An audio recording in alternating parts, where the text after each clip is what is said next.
John Fredericks Radio Network. Joining us now, DJ Spiker. DJ is with the National Rifle Association, the NRA. Their Legislative Action State Director for Virginia. DJ, thank you for your patience. Welcome to the show. Thanks, John. Thanks for having me this morning. All right. Outline for our listeners, DJ, the NRA's position on the gun grab, gun confiscation laws here that are coming down the pike. But certainly, I don't think it's an exaggeration to say our members are concerned, if not outraged. And what we're seeing is radical proposals that go far beyond what's being deemed, common sense. What we're seeing is outright confiscation and initiatives to say to law-abiding Virginians, if you don't do this, you're going to be a felon. It's give up your gun, or otherwise we're taking it.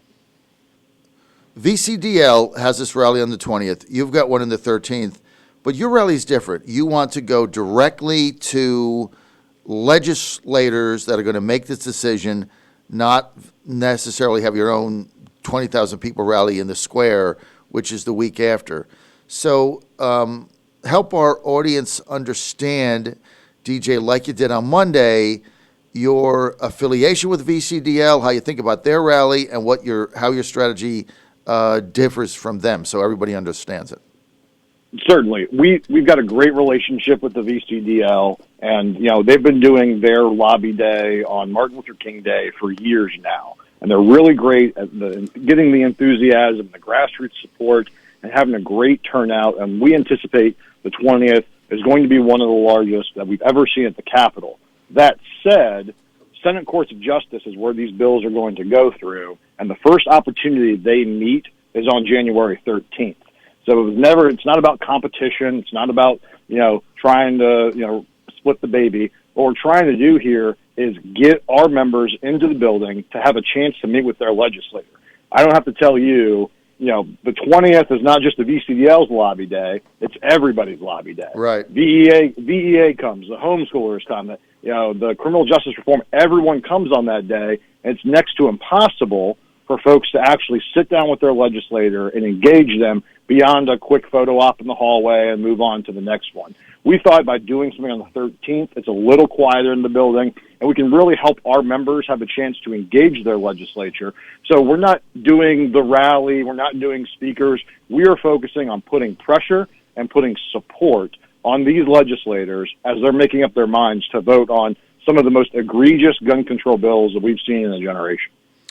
Okay, so basically what your strategy is to focus your efforts on targeting individual legislators in the General Assembly, having a conversation with them, and try to explain your position and basically minimize the catastrophic damage that's coming down the pike. Is that a fair way of saying it? No, certainly. And again, that's the first day that Senate Courts of Justice meets. Now, we don't know the bills are going to be necessarily on the docket, but we're doing a disservice to our members if we're not there with an all-out press from start to finish. By focusing on one day, it's great for that grassroots support and enthusiasm and really showing legislators here in Richmond what's going on during the 20th. But for us, that's the first possible day these bills come up.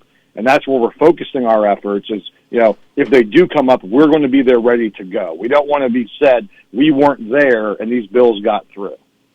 All right, so let me ask you this. We're with DJ Spiker. DJ is the Virginia in charge of basically legislative affairs for the National Rifle Association in Virginia. DJ, let me ask you this point blank. One of our listeners, Eric in Richmond, says, ask DJ, won't most of this legislation that they pass end up in the courts anyway? So there certainly will be, I'm certain, some sort of court challenges. However that happens, that's not my department. Obviously, my goal is a legislative thing. It's something we've done in other states, so it's not an exaggeration to say these things will be looked at closely by the courts. But again, I'm not as familiar with the litigation strategy within the NRA simply because they want my focus being on state and local affairs and what we can get done there. Okay, so I get that. So basically, the the gun laws, the gun confiscation laws that are coming down the pike, I want to address a couple of them that people really can understand. The first one is limiting your magazine, right?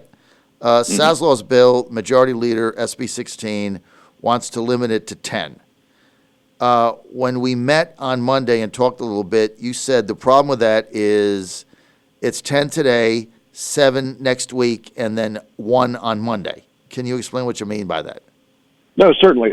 It's unfortunate, and people look at it as a quote unquote common sense piece of legislation.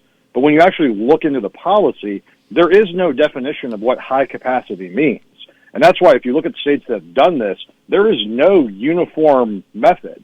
Some states say 7, some states say 10, some states say 20, and it's all across the board. It's an arbitrary number. It's not a definition. Standard issue handguns contain over 10 rounds. And there's, 650,000 concealed carry permit holders in Virginia, a number of whom are pistols and are holding pistols. And this bill would make them a felon because of overwhelming majority of just pistols. We're not talking, scary guns, quote unquote, like the AR-15. These are home defense methods. It's an arbitrary number. And what we've seen in other states is they start at a certain number. Well, that number was too high, so we should lower it the next time and lower it the next time. At a certain point, you're down to one or two bullets in your in your weapon, and that's the only option you have to protect yourself and your loved ones. It's an arbitrary number. There's no background behind it. There's no methodology that says limiting magazines is going to impact in any way the violence, some of the unfortunate violence that we see. So it's an arbitrary policy that doesn't really have any basis in fact. And again, it would criminalize law-abiding Virginians who currently have self-protection firearms that have over 10 rounds. We're with DJ Spiker, head guy, NRA Virginia Legislative Affairs. DJ, let's get to AR-15s. You told me also a piece of interesting information that now the majority of long rifle owners have an AR-15. It's very popular for hunting. According to Saslaw, if you have one of those, you'd be a felon. But it's unfortunate. The AR-15 is one of the most popular long rifles that we are seeing in the United States and has been for the last 20, 30 years. There are a number of folks, and we've heard from a lot of our membership, that are very concerned about this because this is an investment. It's an investment for safety. It's an investment for sporting. It's an investment that folks have paid a lot of their hard-earned money for. And now the government and SB 16 and the governor is saying, you know what, I don't care. That's a scary weapon, and we're going to go ahead and take it. Again, we're penalizing law-abiding Virginians who have spent their hard-earned dollars to protect themselves and do their constitutionally protected right. And now our government is saying, you know what, no, we're going to have to go ahead and take that from you. All right, so look, bottom line, you're not in a good position, right? This stuff is going to pass. You can't stop them in the House. You can't stop them. You can't admit that on the air. I understand it, but I'm telling you, they're nuts, and you're not going to stop them in the House. So they're going to drop all kinds of bizarre gun grab stuff. Then it's going to get to the Senate, state Senate, and Morrissey's out. He's going to vote for the majority of what they have. That's been his position for a very long time. So you got 19 votes. To stop it, you need 21 because Fairfax is going to break the tie. I just want to walk everybody through the reality of the math here. So stop any of this stuff. The NRA, VCDL, whoever it is, gun owners that don't like it, you're going to have to flip 2 Democratic senators. It's a bottom line, and you don't have Morrissey. So the 4 being targeted, so everybody knows, John Edwards, Roanoke, Linwood Lewis, Eastern Shore, probably with us now based on some of the statements he made, Cray Deeds, Bath County, and Chap Peterson, who was on my show, saying, this stuff doesn't really feel good to me. So you need 2 of the 4. So that's really where the entire effort is, right? Yeah. If there's one, it's hard to call it encouraging, but there's one encouraging thing, and we're seeing, I mentioned earlier, and you've talked about it, the enthusiasm and the passion over this subject. We've had an awakening here in Virginia. And there's been some indications that the governor knows, and some of these senators have said we probably went a little bit too far.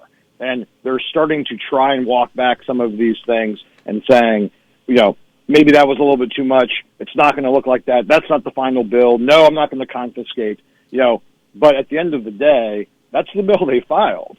And there's been a lot of talk about a substitution, but nobody's seen one. And then the governor floats the idea of, well, we won't confiscate as long as you register your weapons. And our members are gun registration is an absolute non-starter. It is the first step to confiscation. The Democrats in the last election were massively backed by Mayor Bloomberg. And, he has a history of confiscation. We put in registration first, and we use that registration down the line to come and take your weapons from you. So it's, we've done some very targeted things in key districts, and the senators you mentioned have made, based on their districts or based on their public comments, are certainly ways we're looking at this. It's not just one angle, we're taking all angles. We talked the other day about some of the budget allocations and $50,000 for incarceration. It's quoted in the Virginia Mercury. It boggles the mind how low that number is. There's a lot of angles we're taking here. The senators you mentioned are certainly one of the angles that we're. There's a lot of angles we're taking here. The senators you mentioned are certainly one of the angles that we're doing there. But like I said earlier, this is a full court press. We're doing everything we can because at the end of the day, this legislation is just bad.